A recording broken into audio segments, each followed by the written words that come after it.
우리 로마서 8장 31절을 제가 읽겠습니다. 그런즉 이 일에 대하여 우리가 무슨 말하리요? 만일 하나님이 우리를 위하시면 누가 우리를 대적하리요? 그러니까는 오늘 이렇게 말씀에 보면은 그 요셉의 그 형제들이 그 요셉을 노예로 팔고 먼저 죽이려고 했다가 이제 노예로 팔았는데, 그러한 모든 일 속에서 오히려 하나님의 선하신 그 손길이 나타나는 것을 우리가 보게 됩니다. 그러므로 하나님께서 우리와 함께 하시면은 우리가 두려워할 것이 하나도 없는 것입니다. 우리가 의를 위하여 무슨 일을 할 때 주변에 많은 어떤 핍박이랄까 여러 가지 어려움들을 겪을 때마다 우리가 참 위축되기 쉬운데, 하나님께서는 궁극적으로 그 선으로 열매를 맺으시는 분이라는 것을 우리가 오늘 말씀을 잘 배우기를 바랍니다. 오늘 말씀은 그 요셉이 은 20냥에 팔리고 형제들은 요셉이 짐승에 뜯겨 죽은 것처럼 아버지 야곱을 속이고, 야곱은 크게 절망하며 통곡하는 이런 내용입니다. 그리고 요셉은 애굽 왕의 시위대장 보디발의 집에 팔려가는 내용입니다. 이 하나님을 믿는 그 야곱과 요셉에게 당한 일은 어떤 일에서 비롯되었냐면 그 속임과 편애와 또 시기심에서 이게 비롯되었습니다. 이 사건을 우리가 근시안적으로 본다면 그 의인이 당하는 그 고통에 대해서 우리가 참 이게 참 억울한 일이다 이렇게 생각하지 않을 수 없습니다. 그러나 우리가 긴 안목을 가지고 이걸 본다고 한다면 모든 일이 다 이렇게 협력해서 이렇게 선을 이루고 있음을 우리가 발견하게 됩니다. 우리 믿음의 사람들은 눈에 보이는 근시안적으로 세상을 바라볼 것이 아니라 하나님의 그 선하시고 그 깊은 그 뜻이 무엇인지 바라보며 앞으로 나아가야 할 것입니다. 요셉의 형제들은 요셉을 애굽의 노예로 팔면 자기들의 어떤 골치덩어리가 다 이제 해결될 거라고 이렇게 생각을 하였지만, 궁극적으로 요셉이 그 애굽의 국무총리가 되는 일에 도와준 일이 된 것입니다. 그러므로 하나님을 믿는 성도님들은 악인의 괴계를 두려워할 이유가 없습니다. 오늘 말씀을 통해서 하나님께서 요셉을 어떻게 인도하시는가, 그분의 그 섬세한 그 손길을 보며 우리의 시선이 어떤 현실 문제를 뛰어넘어서 미래에 일어날 일을 소망하며 사시는 우리 성도 여러분들이 되시기를 기도합니다. 창세기 27장 28절을 보십시오. 때 미디안 사람 상고들이 지나는지라 그들이 요셉을 구덩이에서 끌어올리고 은 20개의 그를 이스마엘 사람들에게 팔매 그 상고들이 요셉을 데리고 애굽으로 갔더라. 여기서 지금 미디안 사람하고 이스마엘 사람들이 나오는데, 이 미디안 사람은 누구예요? 그 아브라함의 후처. 그러니까 그 아브라함의 와이프가 사라였잖아요. 그 사라가 죽은 후에 얻은 와이프가 구드라라고 있습니다. 구드라. 근데 구드라의 그 아들 이름이 미디안. 그러니까 아들 중에 한 명이 그 미디안인데 그 자손들입니다.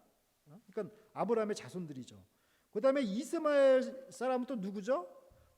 아브라함의 첩이 또 하갈이라고 있습니다. 하갈. 또 하갈의 또 자손들이 바로 이 이스마엘 사람들입니다. 그러니까 모두 다 그 아브라함의 자손들이죠.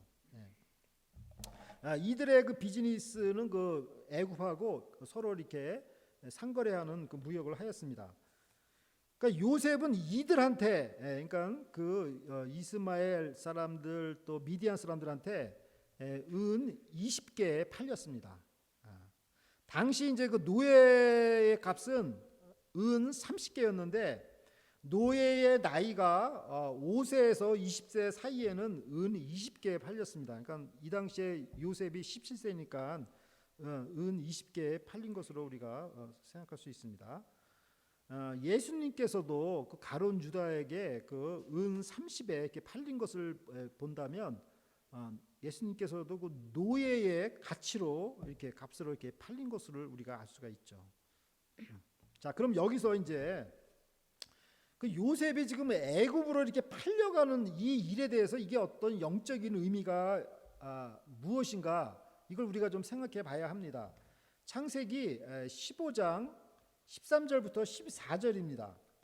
여호와께서 아브라함에게 이르시되 너는 정령이 알라. 내 자손이 이방에서 객이되어 그들을 섬기게 했고 그들은 400년 동안 내 자손을 괴롭게 하리니 그 섬기는 나라를 내가 징치할지며 그 후에 내 자손이 큰 재물을 이끌고 나오리라.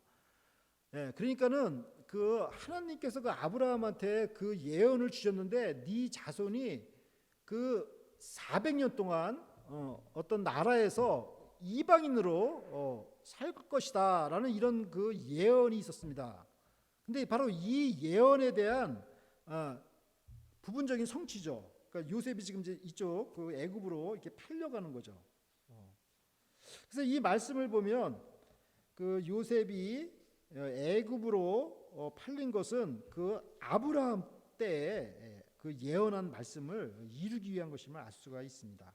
그리고 나중에 요셉이 이 말씀을 깨닫고 이렇게 고백을 하고 있습니다. 그 창세기 45장 7절 말씀입니다. 하나님이 큰 구원으로 당신들의 생명을 보존하고 당신들의 후손을 세상에 두시려고 나를 당신들 앞서 보내셨나니. 그러니까는 요셉이 그 자기의 그 형들을 그 용서할 수 있었던 그 이유는 이 모든 것을 다 하나님께서 하신 일이라는 것입니다. 그걸 영접한 거예요. 그 뜻을.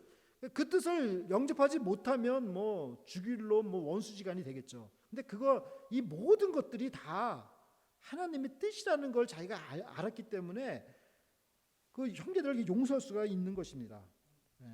그러니까 이러한 그 애굽으로 팔려가는 이런 일들을 통해서 요셉의 그 꿈이 이루어지는 것입니다. 그러므로 17세에 형들에게서 팔려서 애굽으로 쫓겨온 것은 다 하나님의 그 뜻 가운데 이루어진 것입니다. 그러므로 우리는 그 현재 그 처하는 어떤 어려움, 고난, 이런 거에 대해서 너무 가슴 아파할 것이 아니라 이 다 과정 속에 있는 거예요. 그러니까 하나님을 믿는 그 믿음의 시각으로 이 과정들을 우리가 보아야 하는 것입니다. 그렇지 않으면은 어떻게 하나님께서 이렇게 가르쳐 주시는 이런 것을 우리가 모른다 그러면 어떡하겠어요? 그냥 꽉 앞이 막히겠죠. 절망에 빠지겠죠.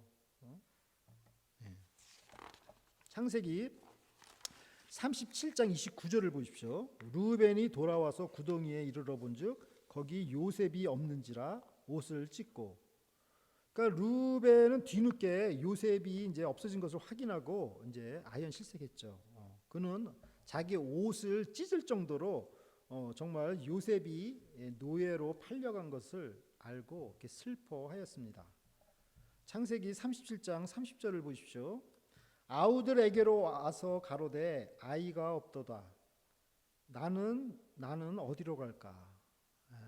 루벤의 최대의 정말 절망 가운데 나오는 탄식으로 볼 수 있죠. 루벤은 맏아들로서 정말 어린 동생을 잃은 슬픔에 어찌할 줄을 몰랐습니다. 과거의 루벤은 어떤 사람이었습니까? 자기 그 엄마뻘 되는 그 서모 비라와 통간한 아주 몹쓸 사람이었습니다.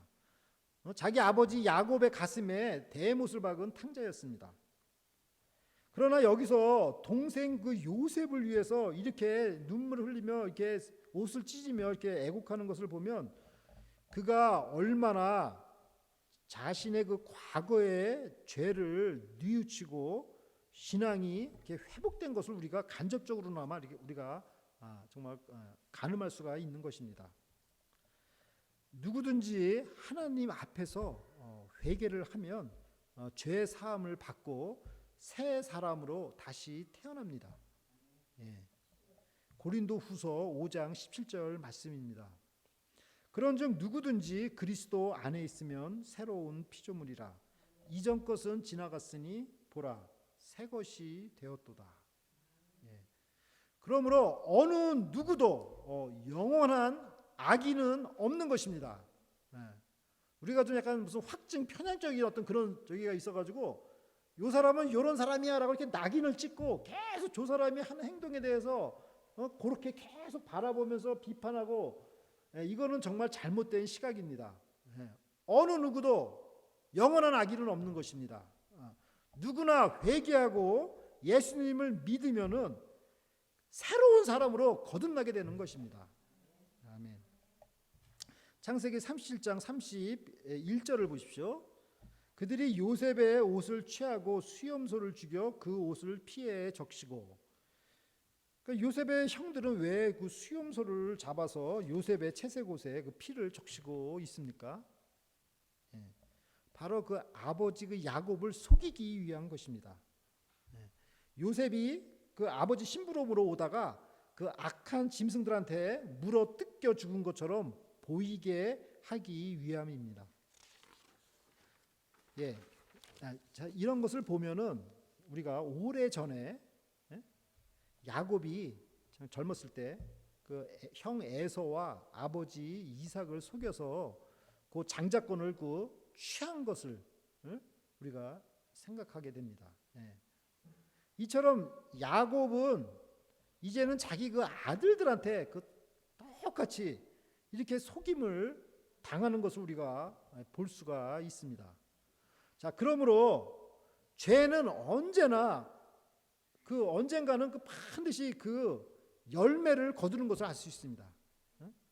자기가 그냥 그 아버지 속이고 형 속인 거 그게 다 없어진 거로 생각했을지 모르지만 그 죄는 계속 이렇게 프로세싱 돼가지고 언젠가는 그 결과물이 자기한테 이렇게 돌아오는 것입니다.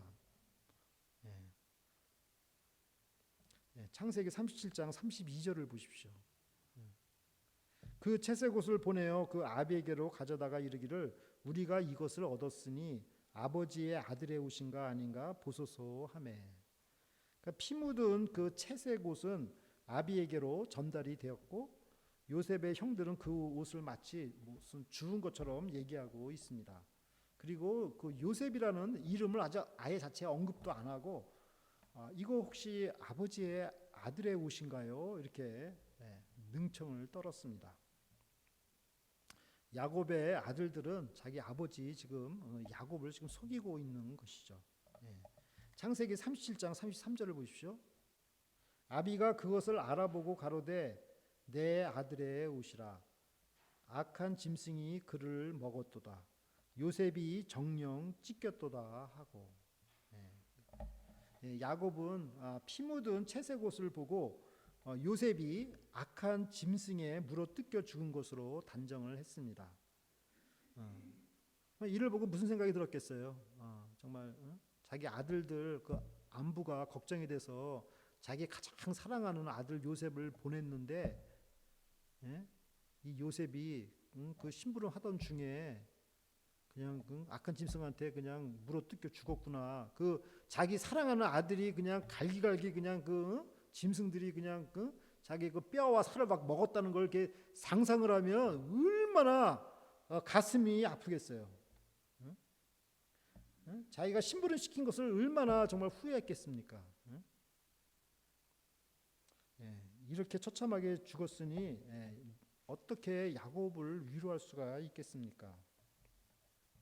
창세기 37장 34절을 보십시오. 자기 옷을 찢고 굵은 배로 허리를 묶고 오래도록 그 아들을 위하여 애통하니. 그래서 오래도록 애통했다는 걸 보니까 야곱이 긴 시간을 정말 애통한 것을 우리가 알 수가 있죠. 아마도 이 순간이 야곱의 일생에 있어서 최대의 정말 위기의 때라고 생각이 듭니다. 아마도 야곱의 입에서는 하나님 아버지 그 말밖에는 새어나오지 않았을 것입니다. 뭘 어떻게 기도를 하겠어요? 이런 상황에서. 그러나 성경에서는 역설적이게도 사람이 가장 그 약할 때, 정말 가장 절망적일 때, 응? 그때가 우리 크리스찬들한테는 가장 강할 때라고 이렇게 말씀을 하고 있습니다. 고린도후서 12장 10절 말씀입니다. 그러므로 내가 그리스도를 위하여 약한 것들과 능욕과 궁핍과 핍박과 곤란을 기뻐하노니 이는 내가 약할 그때에 곧 강함이니라. 참 성경은 참 우리에게 굉장히 역설적인 말씀을 많이 하시죠. 우리가 가장 강할 때 강한 게 아니라 가장 약할 때, 나는 아무것도 할 수 없다라고 진짜 주저앉을 때, 그때가 네가 가장 강할 때라라고 이렇게 말씀을 하시는 것입니다. 왜 그럴까요? 성도가 가장 그 약할 그때에 그리스도의 능력이 그 사람 안에 머물기 때문입니다. 그래서 강한 것입니다. 그러니까 우리는 이때를, 요셉이 외적으로는 가장 약할 때일지 모르겠지만 영적으로는 가장 정말 영성이 풍부한 때라고 우리가 생각할 수가 있는 거죠. 영성이라는 게 뭡니까? 정말 자기가 가장 약한 것을 인정하고 주님께 의지하는 사람, 그 사람이 정말 영성이 강한 사람 아니겠어요? 창세기 37장 35절을 보십시오. 그 모든 자녀가 위로하되 그가 그 위로를 받지 아니하여 가로되 내가 슬퍼하며 음부에 내려 내 아들에게로 가리라 하고 그 아비가 그를 위하여 울었더라. 자녀들은 그 아버지 야곱 이렇게 너무 그냥 애통해하니까 오래도록 그냥 어떻게 해서든지 좀 위로를 하려고 했지만 야곱은 그들의 위로를 리퓨즈 했습니다. 그러니까 참으로 이렇게 정말 슬플 때는 어떤 것도 위로가 되지 않을 것입니다. 이제 유튜브에서 제가 그 어떤 그 장의사, 대통령 뭐 이런 분들만 전문적으로 장의하시는 분들이 나와서 인터뷰를 하는데 누가 이제 뭐라고 질문을 했냐면 우리 그 문상 당할 때 무슨 얘기를 해야 그분한테 위로가 됩니까? 이렇게 질문을 했더니 그분이 뭐라고 얘기하냐면 말을 많이 안 하는 게 좋다고 하더라고요. 사람들이 자꾸 뭘 물어보면은 상주가 똑같은 말을 계속 설명해야 되니까 굉장히 힘들다. 그래서 말하지 말고 그냥 문상 갈 때 가서는 껴안고 함께 그냥 눈물 흘리고 울어주는 거, 그게 가장 큰 위로가 될 거라고 말하는 게 기억이 납니다. 아무튼 진정한 위로는 정말 같이 함께 울어주는 거, 그게 참된 위로가 될 것입니다. 그런데 그 아들들은 자기 아비를 이렇게 속이면서 어찌 자기 아버지가 위로를 받을 것이라고 이렇게 기대를 했습니까? 거짓된 그 위로는 참 위로가 되지 못하는 것입니다. 창세기 37장 36절을 보십시오. 미디안 사람이 애굽에서 바로의 신하 시위대장 보디발에게 요셉을 팔았더라. 요셉은 애굽에서 또 한 번 팔립니다. 그래서 애굽에서 요셉을 산 사람은 보디발이라는 사람입니다. 보디발의 그 애굽 이름의 뜻은 태양신 라, 거긴 태양신이 라래요. RA, 라가 준자라는 뜻이라는 겁니다. 그리고 이 보디발의 그 직책은 시위대장이었습니다. 그러니까 왕을 호위하는 시위대장이니까 오늘날로 말하면 대통령 경호실장 같은 그런 직분에 있는 거죠. 그리고 당시 애굽은 상당히 발전된 나라여서 모든 어려운 일이 있으면 다 애굽에 와서 식량을 이렇게 구하고 그랬으니까 참 오늘날로 말하면은 진짜 뭐 미국 같은 나라가 아닐까 이런 생각이 돼요. 그 당시에 이 애굽은. 그러니까는 그런 아주 그냥 강대국 그 애굽의 그 경호실장 밑으로 요셉이 팔리게 된 것입니다. 자, 그러면 여기서 우리가 좀 주목해야 될 것이 요셉이 애굽의 노예로 팔렸는데 이게 뭐 애굽의 그냥 뭐 평범한 어느 가정의 노예로 팔린 것이 아니라 바로의 신하 시위대장 보디발에게 팔렸다라는 것이 주는 암시가 있지 않겠습니까? 네. 바로 이것은 장차 요셉이 애굽의 그 국무총리가 되는 일에 연관이 될 것이라는 것을 이렇게 암시한다고 이렇게 볼 수가 있습니다. 이것을 우리는 우연이라고 말하기가 어렵지 않겠습니까? 바로 하나님의 섬세하신 그 손길인 것을 우리에게 보여주는 것입니다.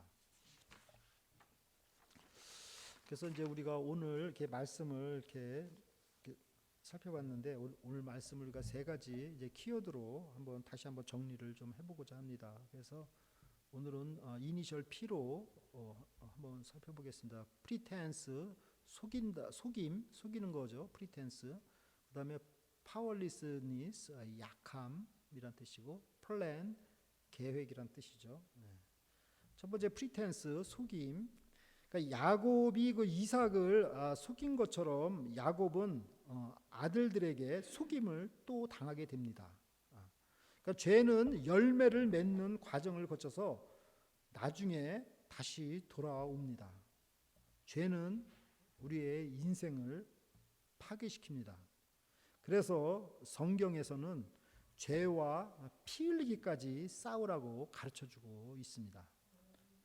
두 번째, powerlessness, 약함. 야곱이 가장 사랑하는 아들 요셉을 잃었다고 느꼈을 때 아마도 야곱의 가장 정말 위기라고 생각이 됩니다. 그러나 성경은 역설적이게도 이러한 그 약할 때가 가장 강하다고 말씀하고 있습니다. 그 이유는 그리스도의 능력만을 의지하기 때문입니다. 세 번째, 플랜, 계획. 요셉이 애굽의 노예로 팔려가는 것은 물론 형들의 미움 속에서 일어난 것이지만 이것은 하나님께서 아브라함에게 하신 예언의 성취요 하나님의 계획이었습니다.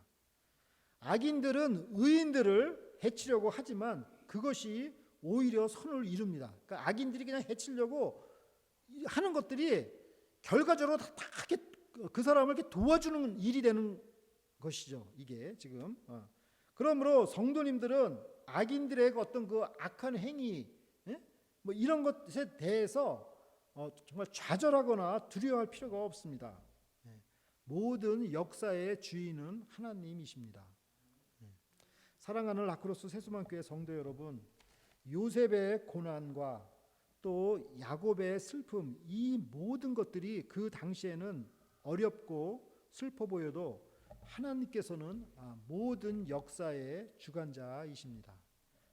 하나님이 우리를 위하신다면 누가 우리를 대적할 수 있겠습니까? 악인들의 소행까지도 하나님께서는 사용하셔서 선으로 이끌어 주십니다. 이 세상의 고통이 우리를 짓누른다 하여도 좌절하지 마시고 하나님의 뜻이 이루어지는 것을 바라보며 사시는 우리 성도 여러분들이 되시기를 간절히 기도드립니다. 다 함께 기도드리겠습니다. 하나님 아버지, 이스라엘 야곱이 자기 아들들의 안부가 걱정되어 가장 사랑하는 아들 요셉을 심부름 보내었건만 돌아온 것은 요셉의 찢겨지고 피 묻은 채색옷이었습니다. 이러한 상황에서 절망하고 절규할 수밖에 없었을 것입니다. 그럼에도 불구하고 주님께서는 그 속에서 일하시는 줄 믿습니다. 요셉을 장차 애굽의 국무총리로 준비시키는 줄 믿습니다. 우리가 이러한 주님의 거룩하신 뜻을 받아들이고 현재의 아픔과 슬픔을 믿음으로 이겨내게 하여 주시옵소서. 감사드리며 예수님의 이름으로 기도드립니다. 아멘.